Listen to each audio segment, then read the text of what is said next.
Mas.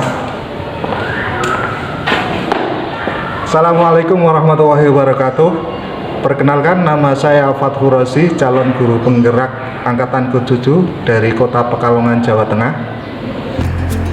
Pada kali ini saya akan menyampaikan kesimpulan dan penjelasan mengenai pemikiran-pemikiran Ki Hajar Dewantara dalam modul 1.1 tentang refleksi filosofi pendidikan nasional Ki Hajar Dewantara dan perubahan pemikiran atau perilaku saya setelah mempelajari modul ini, serta rencana berharapan agar kelas mencerminkan pemikiran Ki Hajar Dewantara berjalan dengan lebih baik.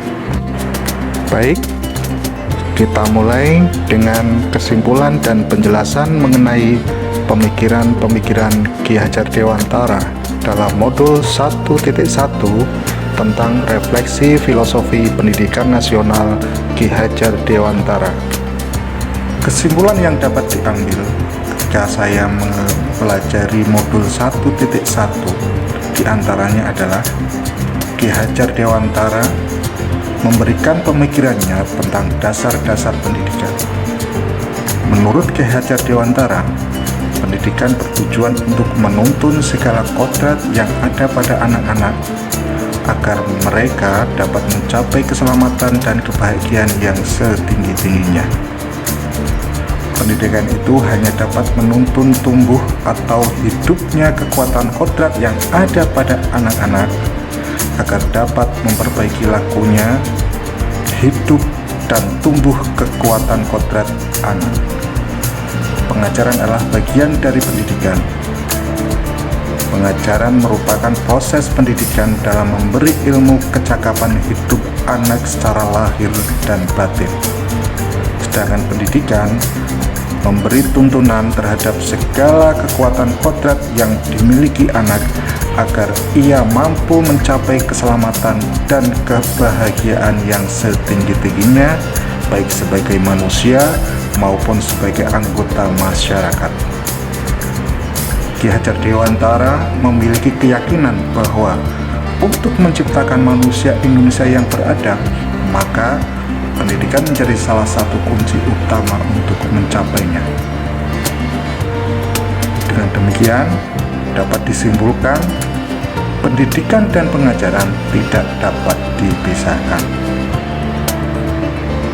Menurut Ki Hajar Dewantara, pengajaran dan pendidikan harus selaras dengan penghidupan dan kehidupan bangsa agar semangat cinta tanah air dapat terus dipelihara.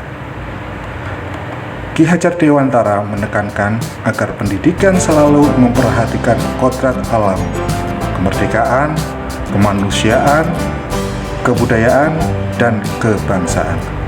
Semua ini bertujuan yaitu agar terwujud pendidikan yang memerdekakan murid. Saya direkomendasikan oleh kepala sekolah untuk mengikuti program calon guru penggerak karena dianggap mencerminkan seorang guru yang sudah melakukan mereka belajar. Namun, setelah mengikuti program calon guru penggerak sampai modul 1.1, ternyata anggapan itu tidak sepenuhnya benar. Karena dahulu saya masih menganggap pelajaran yang saya ajarkan harus dapat diterima semua oleh murid, sehingga murid merasa terpaksa dalam menerima pelajaran. Kadang saya juga menganggap bahwa murid adalah tong kosong yang siap untuk diisi pengetahuan, sehingga saya membuat murid menjadi pasif dalam mengikuti pelajaran. Saya merasa guru adalah satu-satunya sumber pengetahuan untuk murid. Saya juga belum bisa menerima bahwa setiap murid mempunyai perbedaan. Kadang-kadang saya membandingkan antara murid yang satu dengan yang lainnya, sehingga murid merasa ada diskriminasi saya dalam mengajar.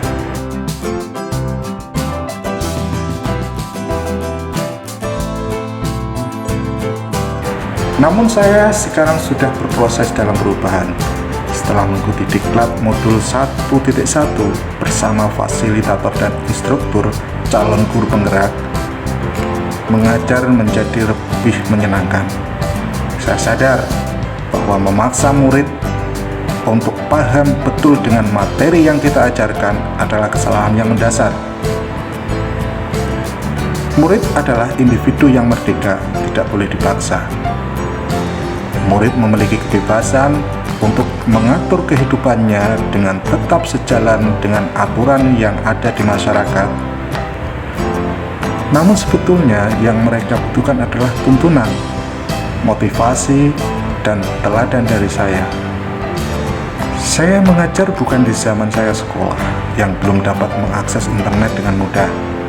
Sekarang, perkembangan teknologi informatika sangat membantu murid dalam mencari pengetahuan.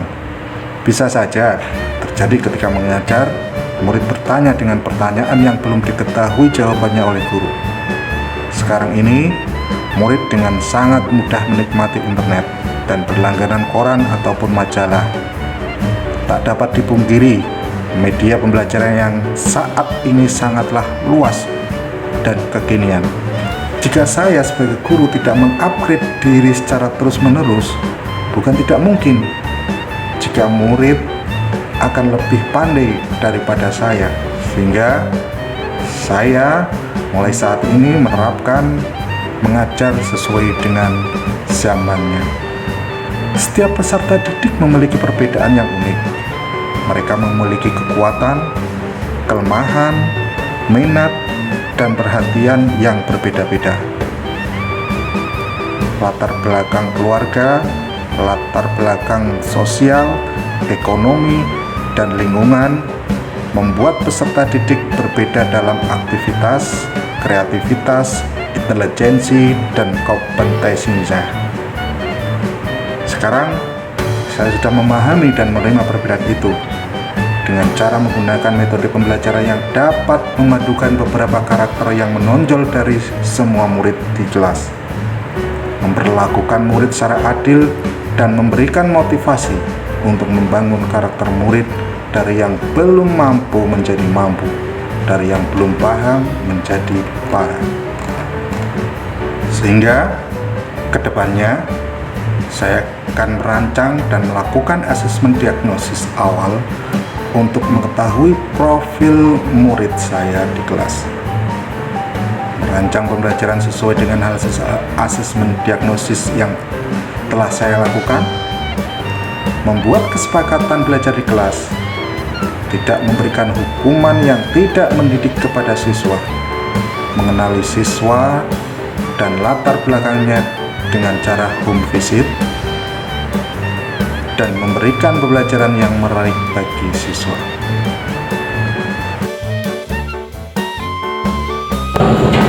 Demikian penyajian dari saya untuk koneksi antar materi, kesimpulan, dan refleksi pada modul 1.1 program calon guru penerang angkatan ke-7. Saya Mas Rozi dari Kota Pekalongan. Terima kasih. Assalamualaikum warahmatullahi wabarakatuh.